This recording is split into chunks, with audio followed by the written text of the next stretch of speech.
좋습니다. 오늘 저는 이제 들어봤니 GraphQL이라고 제가 제목을 적어놨는데요. 혹시 이 중에서 GraphQL이 뭔지 들어는 봤다 손 한번 들어주시겠어요? 들어는 봤다. 좋습니다. 네, 왜냐면 대부분 GraphQL이 생소하신 분들이 굉장히 많을 거예요. 그래서 준비해왔습니다. GraphQL이 뭐지? 들어는 본 것 같은데 뭐 하는 놈인지 주변에서 GraphQL에 대해 다루는 사람이 아마 주변에 없으셨을 겁니다. 저도 이번에 새로 들어가기 전까지 몰랐기 때문에 여러분들께 이참에 한번 소개해드리고 싶어서 GraphQL에 대해서 한번 정리를 해보았습니다. 근데 저는 두 가지식으로 말하는 걸 굉장히 좋아하기 때문에 두 가지식으로 정리를 해보자면요. 서버에게 다소 까다롭긴 하나 이게 한번 구축해 놓으면은 클라이언트가 굉장히 편하게 사용할 수 있는 API다 라고 정의하고 싶습니다. 아마 여러분들 API에 대해서는 잘 알고 계실 겁니다. 서버랑 클라이언트가 서로 주고받는 인터페이스라고 이제 알고 계실 텐데 그 종류 중에 하나라고 생각을 하면 됩니다. 네, GraphQL 즉 쿼리 랭귀지인데요. 우리가 정보를 얻기 위해서 보내는 질의문 쿼리를 만들기 위한 랭귀지 언어라고 생각을 하면 되겠습니다. 네, QL이 붙은 게 굉장히 우리가 또 익숙한 게 하나가 있죠. SQL이라는 게 하나 있는데 SQL, Structured Query Language. 이 SQL이 서버 백엔드에서 데이터베이스로 요청을 보낼 때 사용하는 언어잖아요. 하지만 GraphQL은 클라이언트가 서버에게 요청을 보낼 때 사용하는 언어라고 생각하시면 되겠습니다. 근데 우리가 익숙한 게 하나 더 있어요. 클라이언트에서 서버로 보낼 때 REST API가 하나 있지 않나요? 방금 제가 GraphQL이 API라고 설명드렸죠. 근데 우리는 그동안 클라이언트와 서버가 API, 즉 REST API라는 걸로 통신을 해왔어요. 그러면 뭐가 다른지 한번 알아봐야겠죠. 네, 여러분들께 굉장히 익숙한 REST API입니다. 자, REST API 같은 경우는 우리 CRUD에 사용되는 get, post, put, patch, delete 등과 같은 우리 요청할 때 전송에 사용되는 HTTP 메소드랑 그리고 각 요청마다 구별되는 URI로 구성이 되어 있습니다. 이렇게 REST API를 사용하면 장점이 있는데요. 일단은 요청의 내용이 굉장히 직관적이라는 뜻이에요. get 요청이고 /books라 하면은 책에 대한 정보를 가져오는구나 라고 바로 직관적으로 파악할 수 있지만 단점으로는 요청마다 굉장히 많은 엔드포인트를 관리를 해야 된다는 뜻입니다. 아마 이 장점과 단점이 REST API로 프로젝트를 해보신 분들이라면 바로 아실 수 있을 거예요. 그러면 GraphQL이 대체 여기서 어떻게 달라지냐? GraphQL은 이 엔드포인트 관련해가지고 굉장히 달라집니다. 기존에 요청마다 이렇게 다르게 엔드포인트를 생성을 해야 되는데 GraphQL 같은 경우는 하나의 엔드포인트를 만들어 놉니다. 저렇게 /GraphQL을 할 수도 있고 아니면 저 같은 경우는 이번에 구축해 놓을 때 그냥 루트로 그냥 해놨는데 GraphQL 같은 경우는 하나의 엔드포인트와 포스트 요청 이거 하나만으로 서버에게 클라이언트가 요청을 보냅니다. 이렇게 들으면은 그렇구나 라고 하겠지만 그래도 조금 더 구체적인 설명이 필요할 것 같아서 구체적인 설명을 조금 더 가져왔어요. 네, 요청이 정리가 되겠군요. 자, GraphQL은 보통 하나의 엔드포인트를 가지고 엔드포인트에 요청하는 쿼리에 따라서 다른 응답을 받을 수 있다. 즉, GraphQL은 원하는 데이터만 받을 수 있다는 특징이 있어요. 뒤로 넘어가면 이 말이 무슨 뜻인지 알 수 있을 겁니다. 네, GraphQL은 우리가 REST API를 사용하면서 느꼈던 다음과 같은 두 가지 문제를 해결하기 위해서 만들어졌습니다. 하나는 오버패칭이라는 문제점이고요. 두 번째는 언더패칭이라는 문제점입니다. 둘 다 패칭이 붙어 있는데 클라이언트가 서버로부터 요청을 보냈을 때 정보를 받아오는 쪽에서 문제가 생깁니다. 하나씩 뜯어볼게요. 자, 다음과 같은 페이지를 만든다고 생각을 해봅시다. 왼쪽에 있는 저 사이드바만 가지고 얘기를 해볼게요. 자, 사이드바 보면은 지금 팀에 대한 정보를 가지고 있어요. 팀 1과 2에 대한 정보와 팀 1과 2 그리고 매니저 그리고 매니저 밑에는 각 팀마다 누가 있는지 그리고 각 멤버들이 어떠한 직업을 가지고 있는지 디자이너니 개발자니 그리고 플래너인지 이거에 따라서 다른 아이콘을 가지고 있는 게 보이실 겁니다. 그러면은 우리가 이 프론트 입장에서 이 뷰를 만들어야 될 때 띄울 정보는 팀의 아이디가 필요하겠고 매니저 이름이 필요하겠고 그리고 멤버의 이름과 직업이 필요하겠죠. 그리고 다른 페이지 하나 생각해 봅시다. 자, 이번에는 멤버들 전용 페이지예요. 이 멤버들 전용 페이지에서는 똑같이 이 사이드바를 구현하기 위해서는 이 사람들만의 라스트 네임, 퍼스트 네임 당연히 필요하고요. 그리고 기존에 우리가 필요했던 그 직업 말고도 성별과 혈액형에 대한 정보가 필요합니다. 그래야 왼쪽에 저 이모티콘이랑 뭐 A, B, O 저런 식으로 버튼이 또 달려져 있는 화면을 발견할 수가 있어요. 만약에 우리가 서버가 REST API로 저거를 구현을 해가지고 클라이언트 입장에서 화면을 만들어야 된다고 생각을 해봅시다. 그러면은 REST API 요청을 보냈을 때 멤버에 대한 요청을 보낼 때마다 멤버의 모든 데이터가 반환될 거예요. 당연하죠. 왜냐면 REST API대로 설계를 했으니까.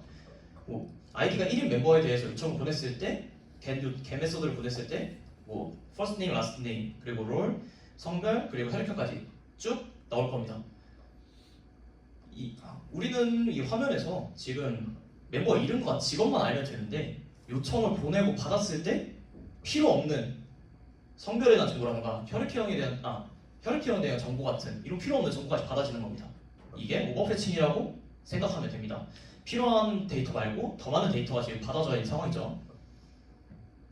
네, 만약에 GraphQL로 이 상황을 해결하려면 포스트 메소드로 다음과 같은 요청을 보냅니다.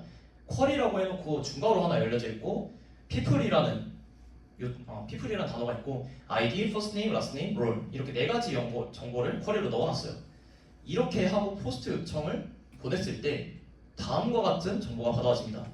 서버가 구축해 놓은 GraphQL대로 이 요청을 보냈을 때 아이디가 1, 2, 3, 4인 사람들의 사람들의 이름과 롤, 역할만 받아오지는 걸 볼 수가 있어요. 즉, 클라이언트가 서버에게 이 뷰를 만들기 위해서 필요한 정보를 취사 선택해가지고 받아올 수 있다는 뜻입니다. 만약에 이 쿼리에서 롤을 지우고 그냥 아이디 퍼스트 네임, 라스트 네임만 해놓고 포스트 요청을 딱 보낸다 하면은 다음 화면에서 그 데이터로 받았을 때 아이디와 이름만 받아올 수 있는 이런 상황을 연출할 수가 있어요. 그러면 프론트 입장에서 이렇게 요청을 보내고 받았을 때 뷰를 구현하기가 굉장히 쉬워지겠죠. 네, 두 번째 언더패칭에 대한 이야기입니다. 언더패칭 같은 경우는 그러면 적게 받아오는 건가요? 라고 생각을 하는 게 아니라 요청을 여러 번 필요한 정보를 받아오기 위해서 요청을 여러 번 보내야 되는 상황을 말합니다. 자, 우측에 있는 저 사진 같은 경우는 제가 최근에 방타실 갔다 와서 네이버 마이플레이스에 리뷰 남긴 건데요. 이 뷰를 만약에 우리가 구현을 해야 한다고 생각해봅시다. 그러면은 가장 가운데에 저기 방탈출 카페에 대한 정보가 그려져 있을 거고 이 카페가 광진구에 있다는 정보도 보여줘야 되는데 리뷰에 따른 정보도 필요해요. 뭐 생존자 플레이했습니다. 그리고 사진도 필요하고 맨 위에 저 고양이 사진 고양이 47이라는 아이디까지 받아와야 돼요. 이런 굉장히 많은 정보가 필요한 이런 화면에서 만약에 서버가 REST API로 구현을 했다면 각각 매장의 정보와 리뷰에 대한 정보, 작성자에 대한 정보를 다 요청을 해가지고 다 받아와서 그걸 구현을 해야겠죠. 즉 하나의 요청만으로 충분한 데이터를 가져오지 못하는 상황, 이게 언더패칭입니다. 그리고 동시에 각 요청마다 필요 이상의 데이터도 받아와지는 오버패칭 현상도 같이 일어나게 됩니다. 만약에 GraphQL에서는 이런 상황에서 어떻게 구현을 해야 되냐? 자, 우리가 쿼리를 보낼 때 다음과 같이 계층적으로 보낼 수 있어요. 팀 1에 대한 정보를 요청을 하는데 아이디와 매니저, 멤버도 요청을 하되 멤버들은 각각 아이디와 이름 그리고 멤버들이 사용하는 도구에서 이 도구의 아이디와 used by까지 누가 사용하는지까지 한 번에 쿼리로 포스트 요청 보내면 받아올 수 있다 라는 거고요.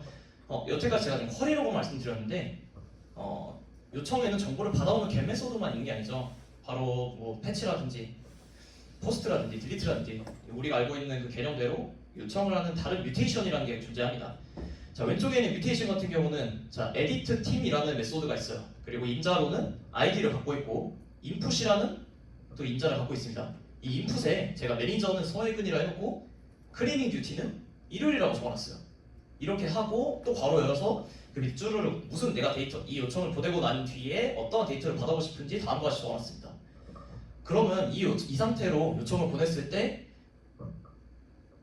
당연히 반환값은 우측에 있는 것처럼 팀 1에 대한 정보가 쭈르륵 오되 이렇게 요청을 보냈으니 제가 다시 쿼리를 날려서 팀 1에 대한 정보를 가져왔을 때 매니저가 서해근인 상태로 이 팀에 대한 정보가 온다 라고 생각하면 되겠습니다. 그러면은 이렇게 GraphQL이라는 걸 알아봤는데 이걸 대충 어떻게 만드는지 어떻게 사용하는지를 알아보면 좋겠다는 생각이 들었어요.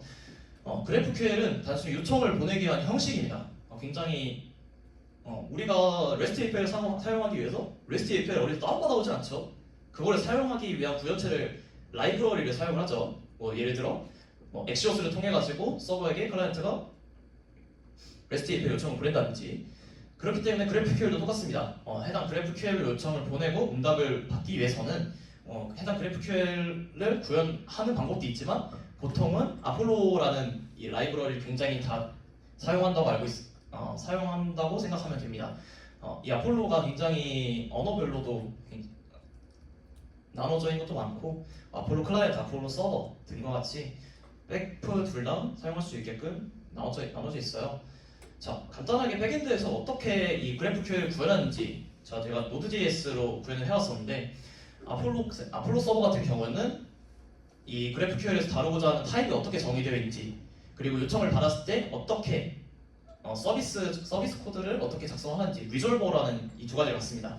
그래서 밑에 보면은 지금 서버는 뉴 아폴로 서버 해놓고 생성자 열어놓고 타입테스트와 리졸버 이렇게 두 가지를 받아가지고 서버라는 객체를 만든 다음에 리슨이라는 메소드를 통해서 서버를 지금 무슨 포트와 URL에서 열고 있다라는 코드가 있는데요. 타입데프와 리졸버를 간단하게 더 알아보자면 타입데프는 GraphQL 명세에서 우리가 사용될 데이터와 요청의 타입을 정해놓은 걸 말합니다. 보통은 적혀있는 것처럼 템포럴 리터럴 저기 GQL 열어가지고 해당 타입은 어떤 식으로 정의되어 있는가에 대해서 정의를 내릴 수가 있고요. 그리고 리졸버 같은 경우는 제가 서비스 코드라고 생각하면 된다 말씀드렸는데 요청이 들어왔을 때 해당 서비스를 어떻게 처리할 것인가를 정해놨다 생각하면 됩니다. 그래서 저 코드 같은 경우는 지금 DB 쪽 코드인데 만약에 우리가 실제로 이걸 구현했다 하면은 MySQL이랑 어떻게 요청을 주고 받아가지고 어떤 데이터를 받아내야 되는지 등등 CRUD를 구현한다고 생각하면 됩니다. 네, 이거는 GraphQL 플레이그라운드라는 웹사이트인데요. 우리가 서버에서 저렇게 GraphQL로 구현을 해놨다면은 서버를 띄울 때 GraphQL 플레이그라운드도 같이 띄워줍니다. 해당 플레이그라운드 즉 서버에 URL로 접근을 하면은 저런 창이 하나 띄워지는데 저 창에서는 우리가 서버에서 구현한 GraphQL의 타입과 리졸버에 대한 명세도 확인 가능합니다.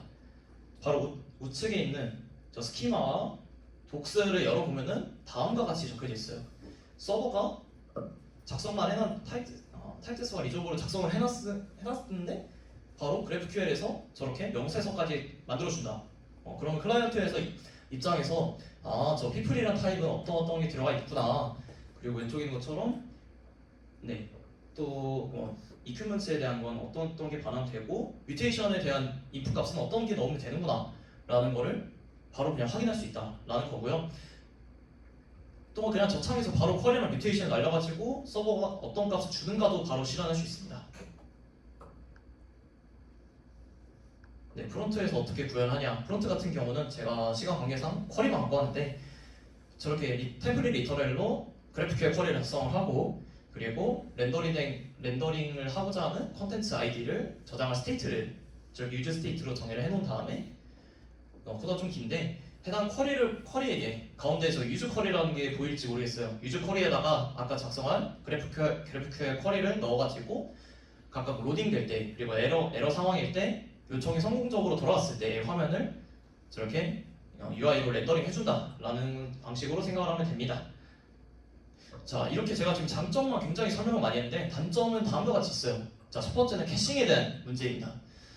쿼리가 굉장히 요청들이 복잡한 GraphQL 메시지로 되어 있기 때문에 서버 입장에서 이를 캐싱하기가 쉽지 않다.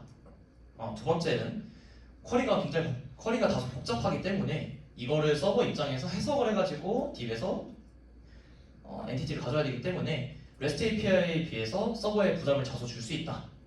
그리고 세 번째로 프론트랑 백 모두 익숙한 REST API를 사용하지 않고 GraphQL을 쓴다는 것은 둘 다 공부를 해야 된다라는 단점이 있고 하나가 더 있는데 GraphQL 같은 경우는 하나의 엔드포인트에 포스트 요청을 보낸다 했잖아요. 그러다 보니까 응답 코드 이점에서 200밖에 넘겨주지 못합니다. 보통 에러가 났을 때 데이터에 JSON 데이터에다가 에러 메시지를 띄워줘서 에러를 핸들링하는 방법을 사용하고 있어요. 그래서 이런 네 가지 단점이 있습니다. 자, 그러면 이걸 사용하기 위해서는 어떠한 좋은 프로젝트가 있냐? 자, 첫 번째로 GraphQL이 해결하고자 하는 REST API 문제가 오버 패칭이랑 언더 패칭이라 했죠. 이 두 가지를 해결할 수 있는 이 두 가지가 자주 일어나는 프로젝트. 한 화면의 데이터를 굉장히 다른 데서 많이 가져야 된다. 여러 엔드포인트를 사용해가지고 요청을 받아야 되는 프로젝트의 경우 이 GraphQL을 쓰면은 한 번의 요청으로 많은 데이터를 가져올 수 있으니까 굉장히 용이하겠죠. 네, 클라이언트가 요청에 많은 제어권을 가진 서비스로 유리하다라고 적어놨습니다. 클라이언트가 중심이 되는 이 요청이기 때문에 스키마 설계 또한 클라이언트 중심적으로 설계가 됩니다. 그리고 제가 이 GraphQL 기능에 대해서 하나를 또 소개를 안 해드렸는데 구독이라는 기능이 있어요. 웹소켓을 사용해가지고 실시간적으로 클라이언트가 반응을 받아올 수 있는 기능이 있는데 구독 기능을 사용하면은 실시간으로 최신 정보를 나타낼 수 있다라는 장점이 있습니다. 네, 제가 앞에서 코드들 해당 제 레포지토리 들어가면 맨 위에 저 GraphQL 익스프레스랑 리액트로 간단하게 구현해 놓은 페이지가 있으니 혹시 궁금하신 분이 계시다면은 레포지토리 코드 한 번씩 확인해 주시고요. 특히 저기 리액트 쪽 같은 경우는 제가 쿼리만 넣어놨지 뮤테이션을 따로 안 넣어놨기 때문에 뮤테이션 쪽 코드 보면 재밌는 게 있다는 점 알고 계시면 되겠습니다. 그리고 밑에 있는 제가 GitHub 페이지로 배포해 놓은 이 리액트 페이지 들어가 보면은 해당 네트워크 탭 들어가가지고 어떤 쿼리가 주고받았는지까지 확인할 수 있습니다. 네, 이런 것도 있으니까 한번 사용해 보면 어떤가 라는 말씀 전달해 주고 싶었습니다. 네, 발표가 좀 길었는데 네, 발표는 여기까지입니다.